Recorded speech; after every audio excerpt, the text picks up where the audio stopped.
Nesta série Identidade, quem nós somos em Cristo, hoje eu quero falar um pouco sobre mudanças que acontecem em nossa vida. Você sabe que o desejo por mudanças é inerente ao ser humano. Todo ser humano, isso inclui a mim e a você, todos nós temos algumas áreas da nossa vida que nós gostaríamos de mudar, não é verdade? Ou não? Ou tem alguém perfeito aqui?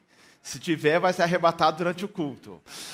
Todos nós temos desconforto, insatisfação com algumas áreas da nossa vida e nós gostaríamos de mudar, não é verdade, queridos?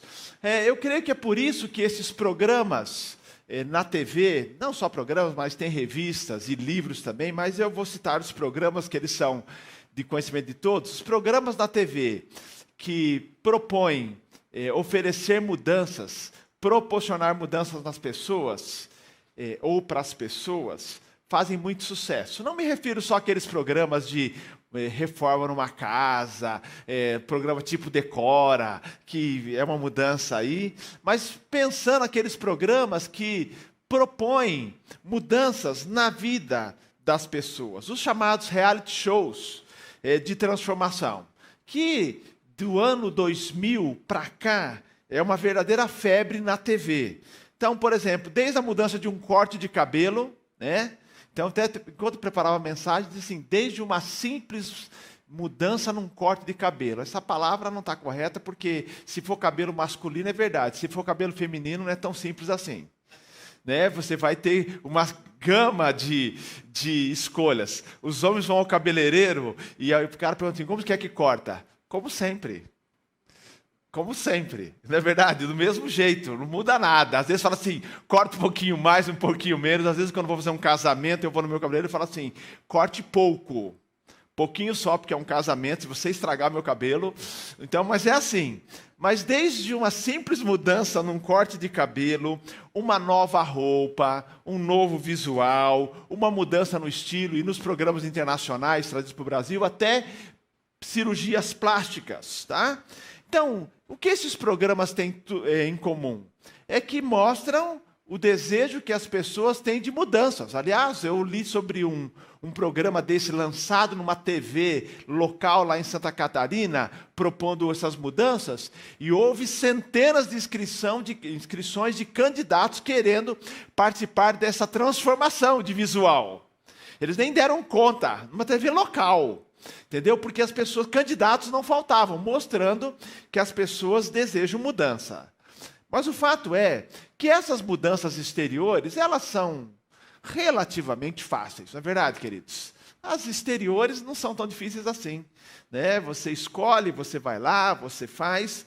Agora, nós sabemos que as mudanças no nosso interior, essas são difíceis.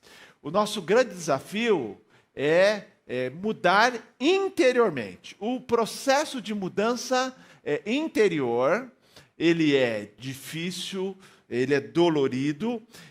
Eu conheço pessoas, e nós também vivemos isso, que não estão contentes com alguns comportamentos, com alguns hábitos, com algumas condutas, mas continuam realizando os mesmos hábitos, comportamentos e condutas. Porque lutam com isso. Aliás, eu tenho um querido amigo que ele escreveu um artigo e na primeira frase ele já choca, dizendo assim, pessoas não mudam, ponto. Aí ele foi, como ele sempre é muito inteligente, era com isso chamar a atenção das pessoas.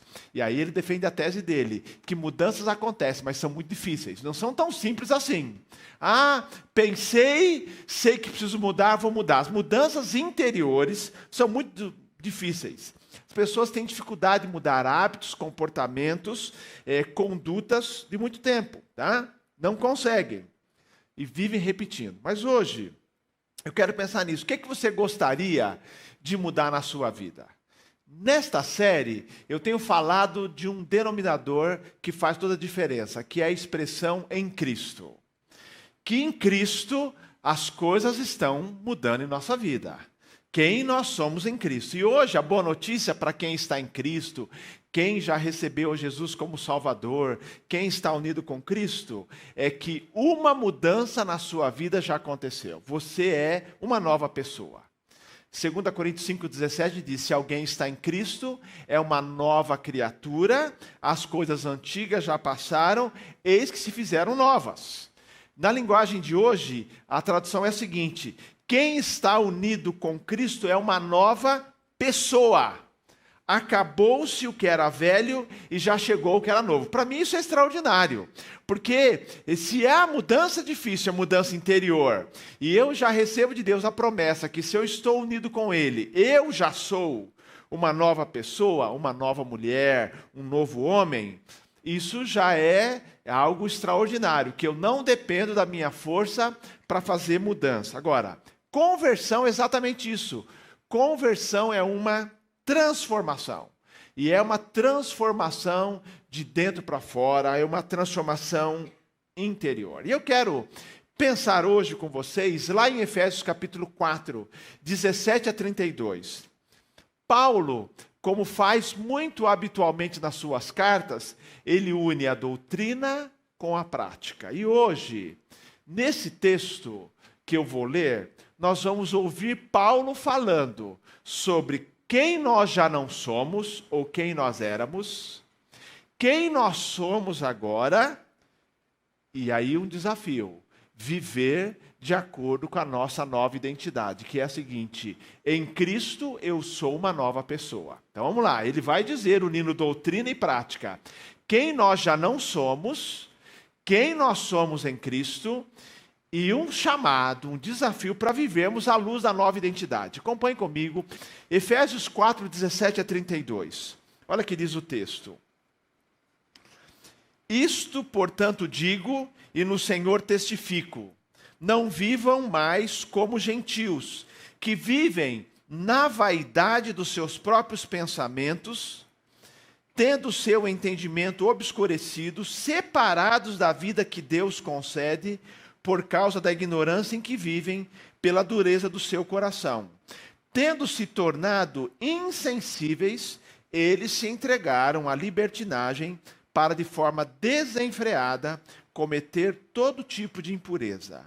Mas não foi assim que vocês aprenderam de Cristo, se é que de fato ouviram falar dele e nele foram instruídos segundo é a verdade em Jesus. Quanto à maneira antiga de viver, vocês foram instruídos a deixar de lado a velha natureza, que se corrompem segundo desejos enganosos, a se deixar renovar no espírito do entendimento de vocês e a se revestir da nova natureza, criados segundo Deus em retidão, procedentes da verdade. Até aqui ele disse quem nós não somos mais e quem nós somos em Cristo. E ele fala agora, como quem é uma nova pessoa deve viver. Aí, versos 25 a 32 é o desafio. Por isso, à luz dessas verdades, deixando a mentira, que cada um fale a verdade com o seu próximo, porque somos membros do mesmo corpo. Fiquem irados e não pequem. Não deixem que o sol se ponha sobre a ira de vocês, nem deem lugar ao diabo. Aquele que roubava, não roube mais. Pelo contrário, trabalhe, fazendo com as próprias mãos o que é bom, para que tenha o que repartir com o necessitado. Não saia da boca de vocês nenhuma palavra suja, mas unicamente a que for boa para edificação, conforme a necessidade, e assim transmita graça aos que ouvem. E não entristeçam o Espírito de Deus, no qual vocês foram selados para o dia da redenção. Que não haja no meio de vocês qualquer amargura, indignação, ira, gritaria e blasfêmia, bem como qualquer maldade. Pelo contrário, sejam bondosos e compassivos uns para com os outros, perdoando uns aos outros, como também Deus, em Cristo, perdoou vocês. Amém? Vamos orar. Deus de amor, quando nós nos voltamos à Tua palavra, nós pedimos que mais uma vez ela fale conosco, fale bem profundo ao nosso coração, nos desafiando à luz da nova identidade que temos em Cristo Jesus. É a minha oração, em nome do Teu Filho amado, hoje e sempre, Pai querido. Amém, Senhor. Amém. O apóstolo Paulo aqui no capítulo 4, verso 17, já começa dizendo: não vivam mais como os gentios, não vivam como aqueles que não têm a Deus. E ele diz, como que eles vivem? Vivem na vaidade dos pensamentos, têm o entendimento obscurecido, vivem separados de Deus, vivem baseados na ignorância e dureza de coração, são insensíveis à direção de Deus. Então, Paulo está dizendo assim, é compreensível que quem não tem a Deus como referência, que quem não tem ou não vive em Cristo, viva essa vida da maneira que bem entende. Viva dessa maneira, sem nenhum compromisso com a palavra de Deus. Eu gosto de pensar na expressão diz assim, é o estilo, deixa a vida me levar. Eu vou de acordo com os desejos. Eu tenho ouvido o Clóvis Barros, ele dizendo o seguinte, olha, não deixa a vida te levar porque não vai dar certo. Essa história de deixa a vida me levar não leva para bom lugar. Mas ele está dizendo assim, você está vendo que as pessoas estão à mercê dos seus desejos, dos seus sentimentos, do que está no seu coração. Ele fala assim, é assim que as pessoas que não têm Deus como referência, que não estão em Cristo, que não nasceram de novo, vivem. E é natural. Eu digo, queridos, não tem nem que criticar. É natural que vivam assim. Eu, às vezes, me preocupo em estar muito preocupado com como as pessoas vivem. É natural que eles vivam assim. Eles são até coerentes, porque não tem Cristo como referência. Mas a pergunta é, mas vocês não são assim. Ele diz, verso 20, mas não foi assim que vocês aprenderam de Cristo, quando se converteram. Não é isso que vocês aprenderam. E ele fala, se é de fato, e aqui ele não está duvidando, é uma maneira de dizer assim, olha, seja coerente, vocês de fato ouviram, foram instruídos segundo a verdade em Jesus. Aí ele vem falar dessa mudança radical. E ele, ao falar dessa mudança radical, queridos, que acontece em nossa vida, ele vai falando da ideia de uma troca de roupa, de uma mudança completa de vida. Ele nos diz aqui, verso 22, deixar de lado a velha natureza. Verso 23, renovar no espírito do entendimento de vocês. E versículo 24, se revestir da nova natureza. Então, primeira, as duas verdades que Paulo fala, e eu quero citar aqui a primeira. Primeiro, nós temos uma nova natureza. Essa é a verdade bíblica. Esta é a doutrina. Nós temos uma nova natureza. Quando nós nos convertemos, nós nascemos de novo. E nós saímos daquele estado de uma vida marcada pelos desejos da carne, e agora a vida são os desejos dados por Deus. Uma nova vida. Você nasceu de novo. Hoje, na classe de batismo, dizia para as pessoas ali, meus alunos, o seguinte, temos que entender isso. É interessante essa dialética de Paulo.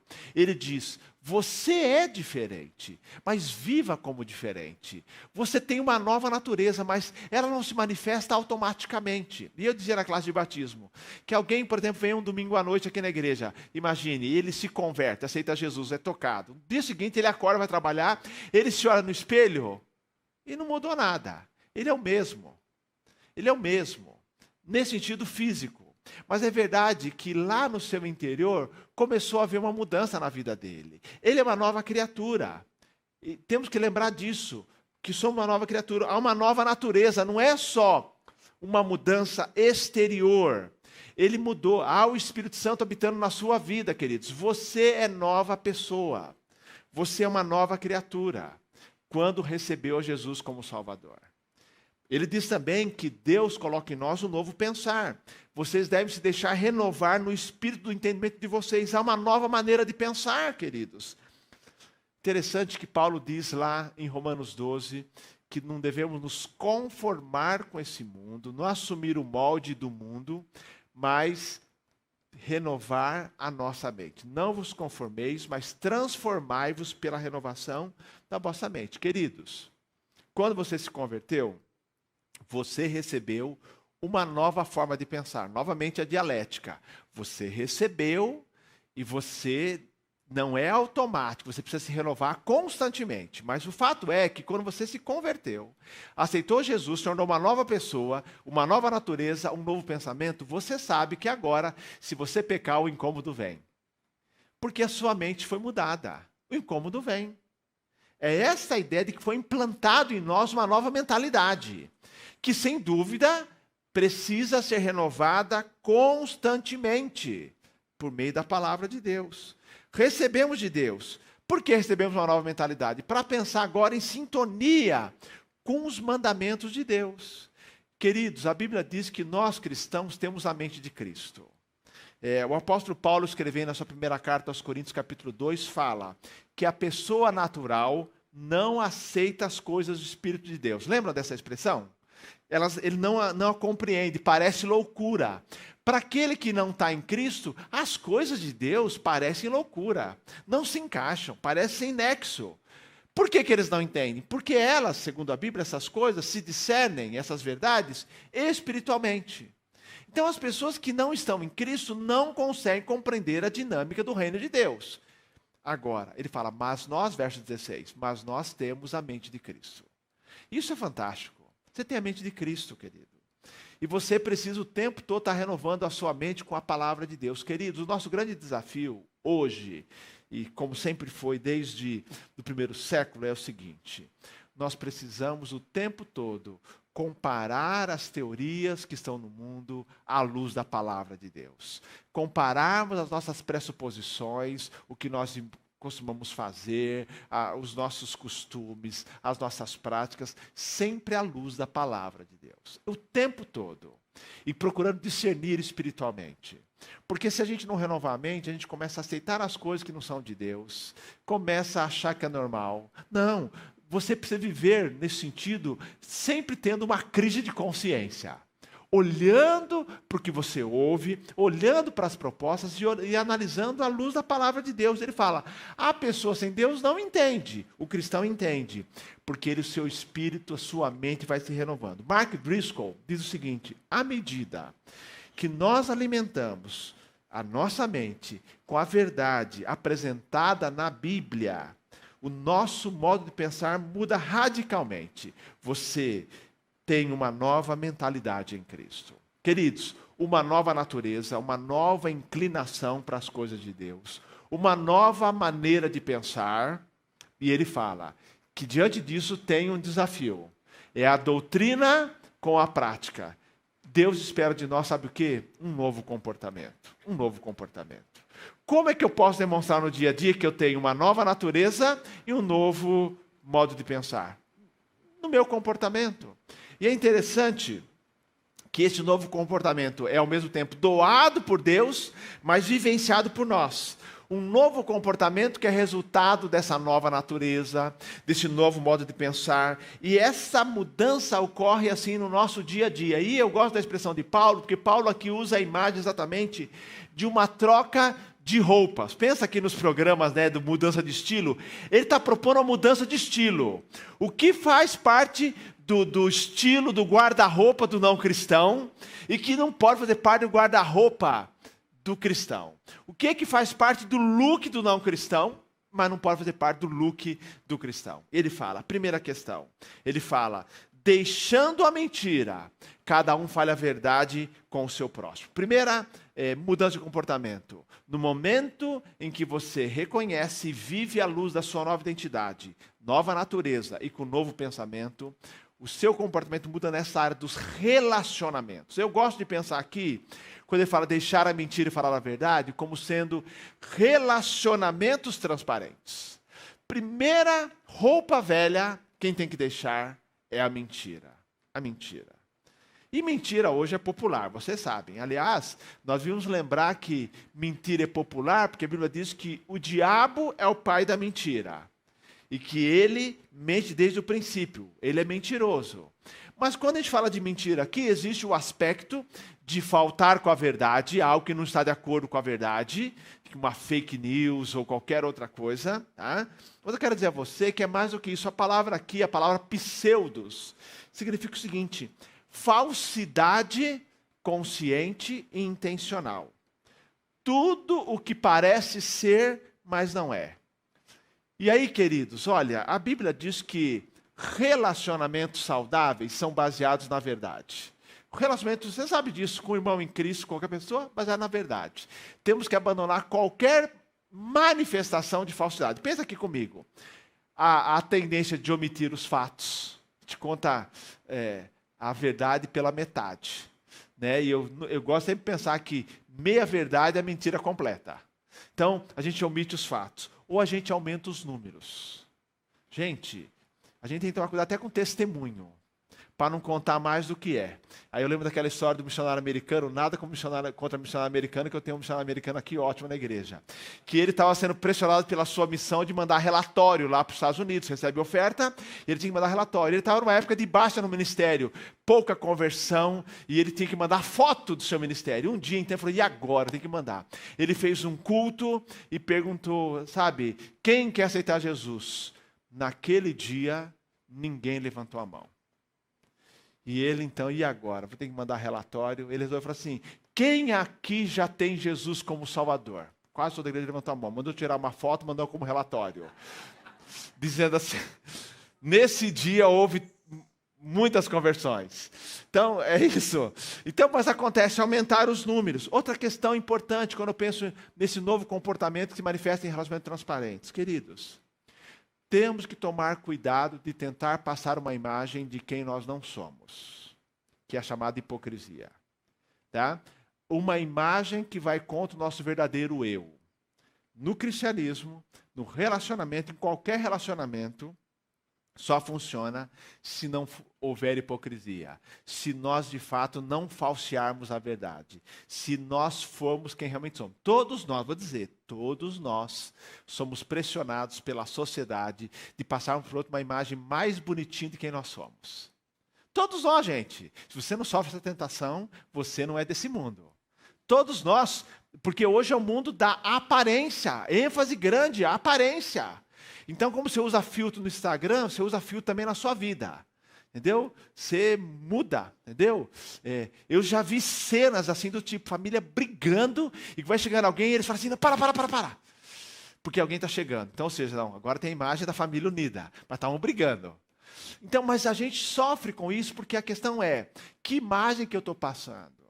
Será que o que eu sou na frente de uma pessoa, eu sou também nas costas dela? O que eu falo para ela coincide com o que eu penso dela, entendeu? Ou que está, ou fala por trás. Desafio nosso, a ideia do pseudos, de abandonar, porque deixar mentira é deixar tudo aquilo que não é verdadeiro, tudo aquilo que é falso, tudo aquilo que não está de acordo com a realidade.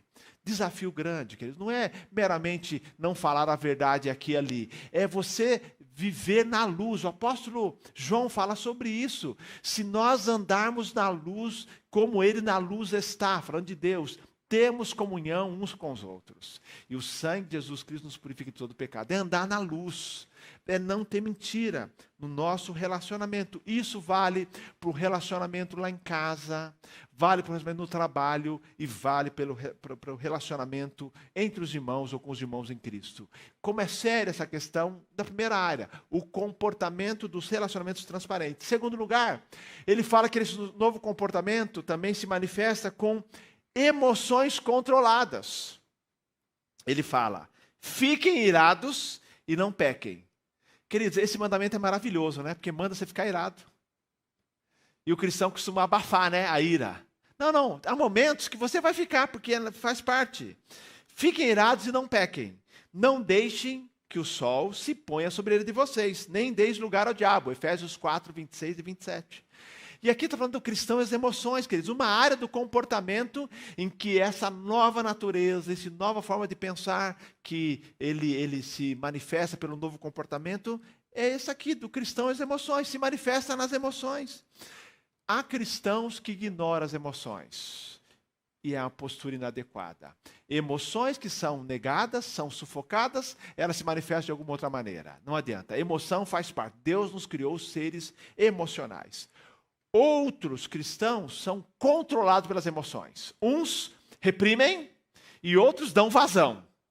Em qualquer uma. E o que o apóstolo Paulo nos ensina aqui? Cristão, por causa do Espírito Santo e por ser uma nova pessoa, ele não é dominado por suas emoções. Dias atrás recebi uma propaganda de um livro e, a primeiro momento assim, eu levei um choque com o título: Organize suas emoções. E falar de organizar parece um armáriozinho, né? está colocando coisas, parece que organizar e emoções não combinam. Mas o autor, de maneira muito sábia, fala exatamente disso, de você ter as emoções sob controle, de você reconhecê-las, isso é, identificá-las, manifestá-las adequadamente. Não usar nem o caminho da repressão e nem simplesmente o caminho de simplesmente colocar para fora sem nenhum filtro. As emoções fazem parte da nossa vida. E o cristão, por ser uma nova pessoa, aprende a lidar com as emoções adequadamente. E aqui, logicamente, o texto aqui, queridos, não está falando de todas as emoções, nem Paulo está falando de todos os comportamentos, mas nesse texto ele fala de uma das emoções com a qual nós temos mais dificuldade de lidar, que é a ira, que é a raiva. Ele fala, primeiro, não deixe, irai-vos e não pequeis. Te dou o direito de se irar. Se você fica, por quê? O que acontece com a ira? Ira ela é uma manifestação de alguma coisa que nos afeta. Quando alguma coisa nos afeta, nós ficamos irados. É uma reação emocional legítima a algo que o desagrada. Tá? Novamente, todo mundo se ira. Por dentro, por fora, mas se ira. Fica com raiva de algumas situações. Tá? Então, por isso a gente tem que controlar até todos os nossos inputs. Se você está assistindo alguma coisa que está trazendo muita ira, pare de assistir. Se está lendo muita coisa que está trazendo ira, não assista. Se está tendo algumas conversas, então nós temos que lidar até com isso. Isso é organizar as emoções. Ele fala assim, não deixe que a ira te conduza ao pecado. Irai-vos e não pequei. Manifeste a sua raiva, sua ira, compartilhe, mas não deixe que ela domine. E ele diz, mas não acalente a sua ira. Ele diz, não se põe o sol sobre a sua ira. Não está dizendo que você não possa dormir um dia chateado, com ira, com raiva. Não é isso. Ele está dizendo o seguinte, não deixe que ela ganhe terreno na sua vida e fique muito tempo com você. Tá? Queridos, sabe por quê? Tem dia que não dá para resolver no mesmo dia, gente. Entendeu? Se você for resolver no mesmo dia, vai dar mais raiva ainda. Então, tem hora que você fala assim, mas olha, você vai lembrar, não se põe o sol, não deixe essa ira durar.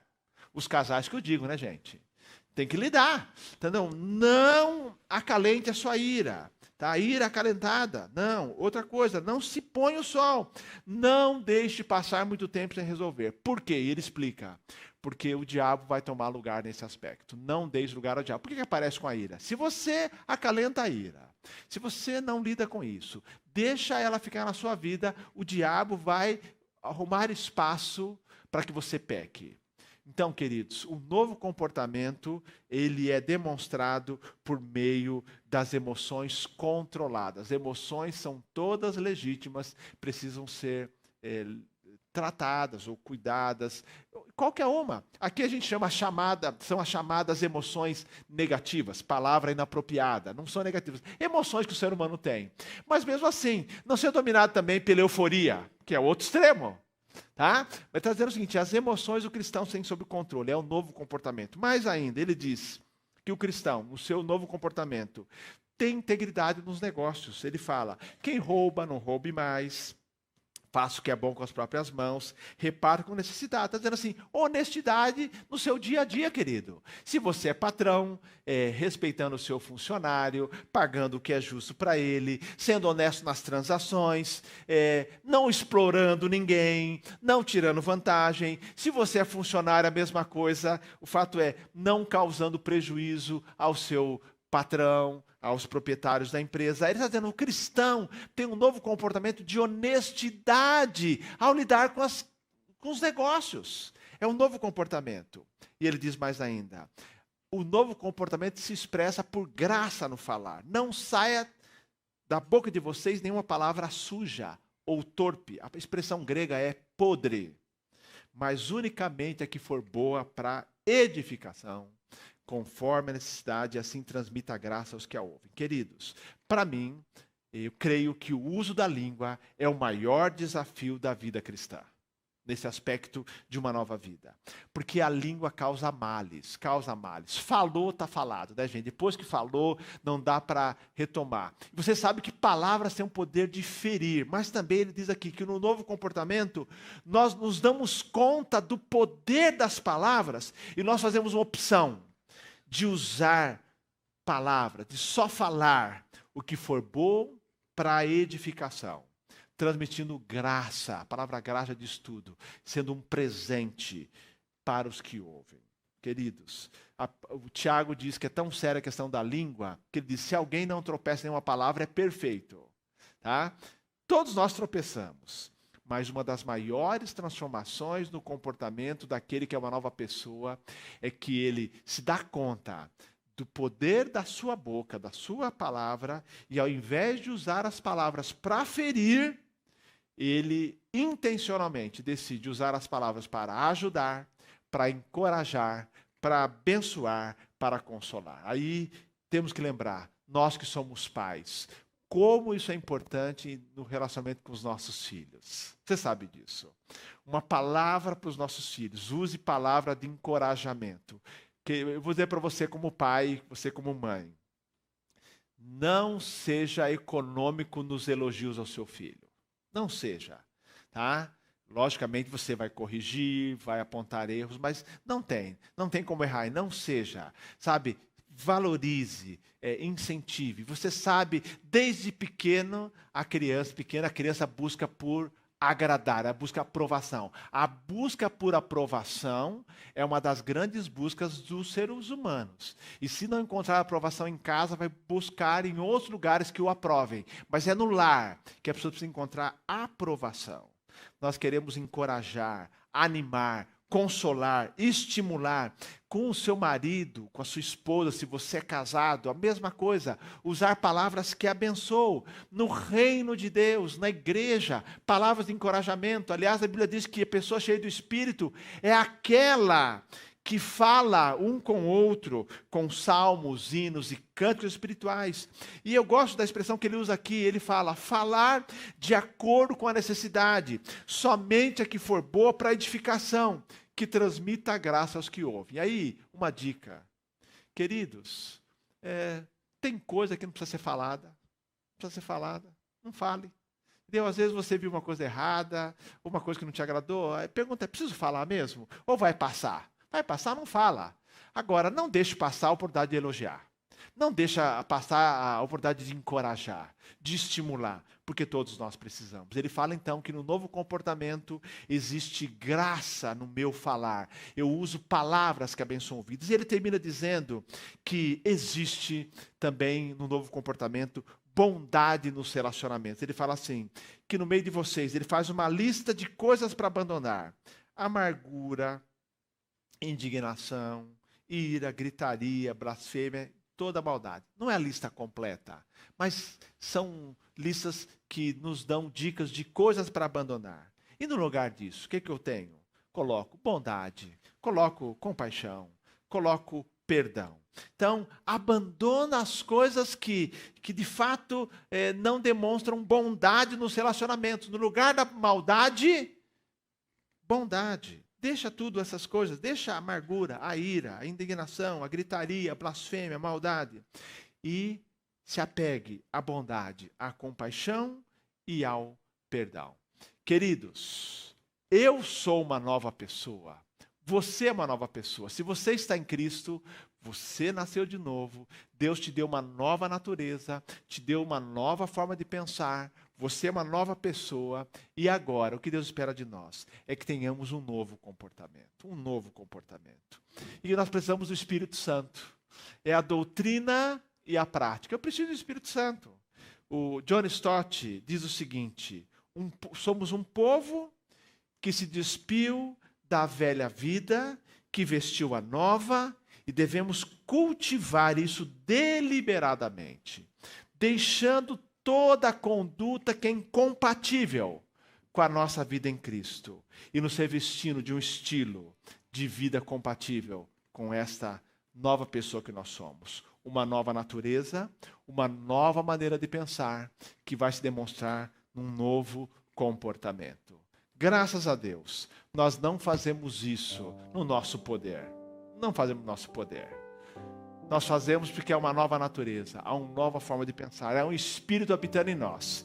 E que nós possamos dizer, Senhor, eu quero ver a luz desse desafio, essas verdades para a minha vida. Relacionamentos transformados, língua abençoada, verdade aí no convívio com os nossos irmãos, cada uma dessas verdades para a nossa vida, queridos, que possa realmente marcar a nossa nova identidade. Temos um desafio, mas temos o poder de Deus ao nosso dispor também. Aquela mudança que você tanto deseja para a sua vida, ela é possível.